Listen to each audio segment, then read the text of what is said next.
Gold, trusted gold buyers. మీరు తాకట్టు పెట్టిన బంగారాన్ని విడిపించి ఈ రోజు ఉన్న మార్కెట్ ధరకు కొనబడను.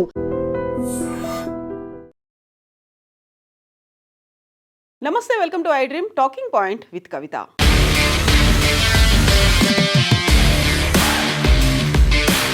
ఆపరేషన్ సింధూర్ సమయంలో భారతదేశం పాకిస్తాన్లో ఉన్నటువంటి ఎయిర్ బేస్లని ధ్వంసం చేయడం మాత్రమే కాకుండా అక్కడ ఉన్నటువంటి ఉగ్రవాద స్థావరాలు ఏవైతే ఉన్నాయో అందులో బంకర్లలో దాచుకొని ఉన్నటువంటి ఆ స్థావరాలను కూడా మన భద్రతా బలగాలు, త్రివిధ దళాలు ధ్వంసం చేశాయి. ఆ తర్వాత మెల్లిమెల్లిగా పాకిస్తాన్ వాటన్నిటినీ రీకన్స్ట్రక్ట్ చేసుకునేటువంటి పనిలో పడింది. కొత్తగా భారతదేశం ధ్వంసం చేసినటువంటి ఎయిర్ బేస్లని పాకిస్తాన్ పునర్నిర్మించుకుంటోంది అనేటువంటి వార్తలు అడపాదడపా వచ్చాయి. దానికి సంబంధించి ఇంటెలిజెన్స్ వద్ద కూడా సమాచారాలు ఉన్నట్టుగా ఆ నిపుణులైతే వెల్లడించారు. డిఫెన్స్ రంగ నిపుణులు పాకిస్తాన్ కొద్ది కాలం వెయిట్ చేసింది, బట్ ఆ తర్వాత మాత్రం వాటిని రీకన్స్ట్రక్ట్ చేసుకుంటోంది అనేటువంటి మాటలు చెప్పినప్పటికీ ప్రస్తుతం మాత్రం శాటిలైట్ ఇమేజెస్ పాకిస్తాన్ తమ ఎయిర్ బేస్లని పునరుద్ధరించుకుంటున్నటువంటి పిక్చర్స్ని క్లియర్గా అందచేస్తున్నాయి. దానికి సంబంధించి ఆపరేషన్ సింధూర్ జరగక ముందు మురిద్లో ఉన్నటువంటి ఎయిర్ బేస్ ఎలా ఉండేది అనే దానికి సంబంధించి 16 ఏప్రిల్ 2025లో మురిద్ ఎయిర్ బేస్ అనేది ఈ ప్రాంతం మురిద్ ఎయిర్ బేస్లో అక్కడ ఉన్నటువంటి ఎయిర్ బేస్ చాలా క్లియర్గా ఉంది. యాజ్ ఇట్ ఈస్గా 16 ఏప్రిల్ నాకు అనిపిస్తోంది, బట్ అదే 10 మే 2025 మురిద్ ఎయిర్ బేస్ అక్కడే ఆపరేషన్ సింధూర్ సమయంలో త్రివిధ దళాలు అటాక్ చేశాయి. పైనుంచి వస్తున్నటువంటి క్షిపణులు కావచ్చు, బాంబుల వర్షం, రాకెట్లు, ఇవన్నిటి రూపంలో మురిద్ ఎయిర్ బేస్లో రూఫ్ అనేది ఈ ప్రాంతంలో డ్యామేజ్ అనేది ఏర్పడింది. ఈ ప్రాంతంలో కూడా లైక్లీ డ్యామేజ్ అనేది ఉపగ్రహ ఛాయాచిత్రాలు వెల్లడించాయి. రూఫ్ సెక్షన్ రూఫ్ సెక్షన్ కుప్పకూలి కింద పడిపోయింది అనే దాంతోపాటుగా అక్కడ ఒక భారీ స్థాయిలో డ్యామేజ్ జరిగింది, రూఫ్లో డ్యామేజ్ జరిగింది అనే పిక్చర్స్ ఉన్నాయి. ఆ తర్వాత అక్కడ ఉన్నటువంటి హ్యాంగర్కి సంబంధించినటువంటి పిక్చర్స్ 10th మే, సో ఏప్రిల్లో కనిపించినటువంటి ఆ ఎయిర్ బేస్ ఒక స్పష్టమైనటువంటి పిక్చర్ కాస్త ఇక్కడ కుప్పకూలిపోయి డ్యామేజ్ అయినటువంటి పిక్చర్ అనేది కనిపించింది. ఇక ఆ తర్వాత 2 జూన్కి సంబంధించి మురిద్ ఎయిర్ బేస్లో reconstruction activity under green tarpaulin మీద. యాక్చువల్గా ఈ గ్రీన్ టార్పాలిన్ కప్పడానికి కారణం ఏంటంటే ఉపగ్రహాలు ఛాయాచిత్రాలు తీసుకోకుండా, అంటే అక్కడ అండర్ కన్స్ట్రక్షన్ ఏమైనా జరుగుతుందా, అక్కడ యాక్టివిటీ ఏదైనా ఉందా అనేది కనిపించకుండా కవర్ చేయడానికి ఈ డ్యామేజ్ అయినటువంటి ప్రాంతంలో కన్స్ట్రక్షన్ అనేది ఉంది. అది ఉపగ్రహాలు పసికట్టకుండా ఉండడానికి ఒక గ్రీన్గా వేసినటువంటి టార్పాలిన్ అనేది 2 జూన్ 2025లో మురిద్ ఎయిర్ బేస్ దగ్గర తీసినటువంటి ఉపగ్రహ చిత్రాల్లో కనిపిస్తోంది. At the same time 16th December 2025న మురిద్ ఎయిర్ బేస్లో ఆ గ్రీన్ టార్పాలిన్ ప్రాంతం కాస్త రెడ్ కలర్గా ఎక్స్టెన్షన్ అయింది. సో ఇక్కడ చూసినటువంటి చిత్రానికి దీనికి చూస్తే సో డ్యామేజ్లని మొత్తంగా కవర్ చేసుకుంటోంది అనేటువంటి పిక్చర్స్ని ఉపగ్రహాలు అయితే దాన్ని రిలీజ్ చేశాయి. దీనికి సంబంధించి శాటిలైట్ ఇమేజ్ 2025 వాంటర్ అనేటువంటి ఉపగ్రహ ఛాయాచిత్రాలని వెల్లడించింది. యాక్చువల్గా నూర్ ఖాన్ ఎయిర్ బేస్తో పాటుగా అక్కడ ఉన్నటువంటి 9 ఎయిర్ బేస్లని మేము ధ్వంసం చేశాము అనేది త్రివిధ దళాలైతే వెల్లడించాయి. ఉగ్రవాద స్థావరాలు, వైమానిక స్థావరాల మీద ఇండియన్ ఎయిర్ ఫోర్స్ చేసినటువంటి దాడుల్లో అవి తీవ్రంగా ధ్వంసమయ్యాయి. కొన్ని చోట్ల ఉగ్రవాద స్థావరాల్ని ఆ ప్రాంతం నుంచి చాలా దూరం వరకు కూడా వెళ్ళిపోయి అక్కడ బేస్లను ఏర్పాటు చేసుకున్నటువంటి పరిస్థితి కనిపించింది.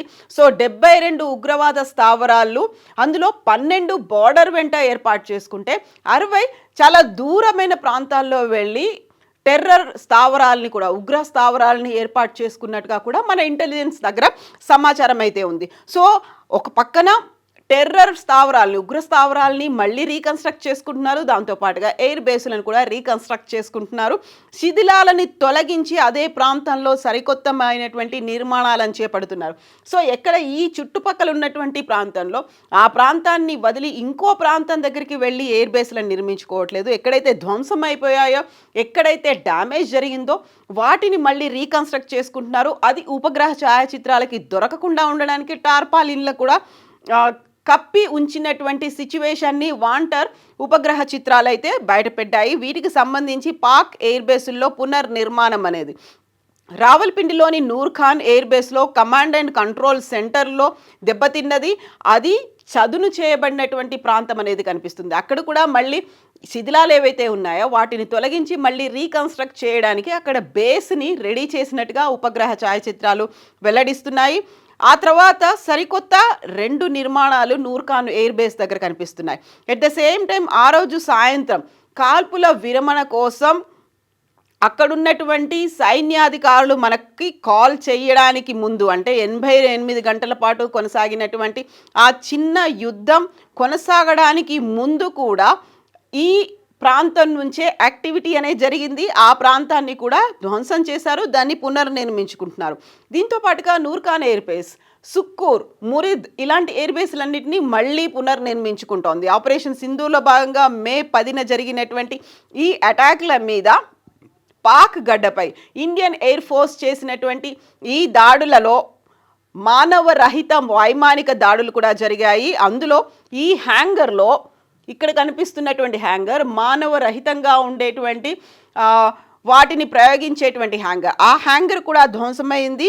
ఆ ప్రాంతంలో భారీ ఎత్తున చెట్లు కూడా మొలిచినటువంటి దృశ్యాలు అనేవి కనిపించాయి. సో ఇక్కడ ధ్వంసమైనటువంటి ప్రాంతంలో దాన్ని మళ్ళీ ఇప్పుడు పునర్నిర్మిస్తున్నటువంటి చిత్రాలు అనేవి కనిపిస్తున్నాయి. సో దాడికి గురైనటువంటి ఈ హ్యాంగర్ స్థలం చదును చేసి ఉంది, అక్కడ మళ్ళీ ఒక కన్స్ట్రక్షన్ అనేది కనిపిస్తోంది. సో శిథిలాల కింద ఉన్నటువంటి ప్రమాదకర పదార్థాలని తొలగించారు. ఆ తర్వాత అక్కడ ఉన్నటువంటి ప్రక్రియని జియో సైంటిస్టులు కూడా ఐడెంటిఫై చేస్తున్నారు, వాటిని ప్రాపర్గా అనలైజ్ కూడా చేస్తున్నటువంటి పరిస్థితి. సో పాకిస్తాన్ రాజధాని ఇస్లామాబాద్కు 10 కిలోమీటర్ల దూరంలోనే ఉన్నటువంటి రావల్పిండిలో ఉన్న Noor Khan air base command and control centre లక్ష్యంగా భారతదేశం ఆపరేషన్ సింధూర్ని చేపట్టింది. గతంలో సర్జికల్ స్ట్రైక్స్ చేస్తే ఈసారి ఆపరేషన్ సింధూర్ ప్రెసిషన్ స్ట్రైక్స్ చేసింది, ఖచ్చితత్వంతో కూడినటువంటి స్ట్రైక్స్ని చేసింది. చాలా టార్గెట్ కూడా ప్రెసిషన్తో ఉన్నటువంటి టార్గెట్స్ చేసింది. అందువల్లే ఎయిర్ బేస్లు అనేవి ధ్వంసం అయ్యాయి అనేది. ఈ నేపథ్యంలోనే కొత్తగా ఉన్నటువంటి ఈ 2 నిర్మాణాలు 20 × 25 మీటర్స్ దాంతో కనిపిస్తున్నటువంటి నిర్మాణాలు అనేవి సరిగ్గా ఉన్నాయి. పాత పునాదిలోనే కొత్త నిర్మాణాలు ఉన్నప్పటికీ అందులో మార్పులు కూడా ఉన్నాయి అనేది. సో వీటికి సంబంధించినటువంటి స్థావరాల మీద అటాక్ చేయడం, ఎట్ ద సేమ్ టైం మే 7వ తేదీన పాకిస్తాన్ భూభాగంలో ఉన్నటువంటి జైషే మహమ్మద్, లష్కరే తోయిబా స్థావరాలపై భారత్ దాడులు చేసింది. అక్కడ ఈ ప్రెసిషన్ స్ట్రైక్స్ అనేవి ఆపరేషన్ సింధూర్ అనేది స్టార్ట్ అయింది. మే 8వ తేదీన పాకిస్తాన్ డ్రోన్లని ప్రయోగించింది, పాకిస్తాన్ కూడా అటాక్ చేసింది. బట్ మన రక్షణ వ్యవస్థ, మన వైమానిక దళాలు దాన్ని సమర్థవంతంగా తిప్పికొట్టినటువంటి పరిస్థితి. సో ఈ నేపథ్యంలోనే సరికొత్తగా వస్తున్నటువంటి ఈ నూర్ ఖాన్ ఎయిర్ బేస్ లేకుంటే మురిద్ ఎయిర్ బేస్, వీటన్నిటికీ సంబంధించి పాకిస్తాన్ ప్రభుత్వం కూడా రెడీగా ఉంది అనేటువంటి సంకేతాలని ఇచ్చింది అనేటువంటి మాట ఇప్పుడు వినిపిస్తోంది. సో ఒక పక్కన ఇప్పుడు శీతాకాలం పీక్ స్టేజ్ కావడంతో మంచు విపరీతంగా కురుస్తుంది కాబట్టి ఎక్కడైతే కొంచెం గ్యాపులు ఉన్నాయో భద్రతాపరంగా కొద్దిగా వల్నరబుల్గా ఉన్నటువంటి ప్రాంతాలు ఏవైతే ఉన్నాయో వాటిని టార్గెట్ చేసుకునే 3 రకాలుగా స్మగ్లింగ్ అనేది జరుగుతుంది అనేటువంటి వాదనని డిఫెన్స్ కూడా వినిపిస్తోంది. అందులోనూ పర్టికులర్గా మారణాయుధాల సరఫరా చేస్తున్నారు, ఆ తర్వాత డ్రగ్స్ సరఫరా అవుతుంది. ఎట్ ద సేమ్ టైం అక్కడి నుంచి టెర్రరిస్టులను కూడా లోపలికి చొరబాటు చేసేటువంటి ప్రయత్నాలు జరుగుతున్నాయి అనేది ఈ పీక్ స్టేజ్ కాబట్టి బార్డర్ వెంట ఇలాంటి ప్రయత్నాలు జరుగుతున్నాయి. ఆల్రెడీ లోపల పీఓకే లోపల ఉన్నటువంటి ప్రాంతాల్లో స్లీపర్ సెల్స్ని యాక్టివేట్ చేస్తున్నారు అనేటువంటి మాట. At the same time Jaish-e Mohammed కూడా పాకిస్తాన్లో 500 రూపాయలు చెల్లిస్తే చాలు మహిళలకు కూడా 5,000 మందిని ఒక స్లీపర్ సెల్స్గా వాళ్ళని వాలంటీర్స్గా తయారు చేసుకుంది. గతంలో మహిళలంటే ఒక చులకన భావం లేకుంటే వివక్ష కనిపించినటువంటి ఈ ఉగ్ర సంస్థలు కూడా మహిళల్ని యాక్టివ్ రోల్ ప్లే చేసేలాగా వారికి వీకెండ్లో ఆన్లైన్ కోర్సులను కూడా చేయించి 5,000 మంది మహిళల్ని, అందులోనూ జైషే మహమ్మద్కి సంబంధించి మహిళా విభాగాన్ని కూడా ఏర్పాటు చేయడం అనేది.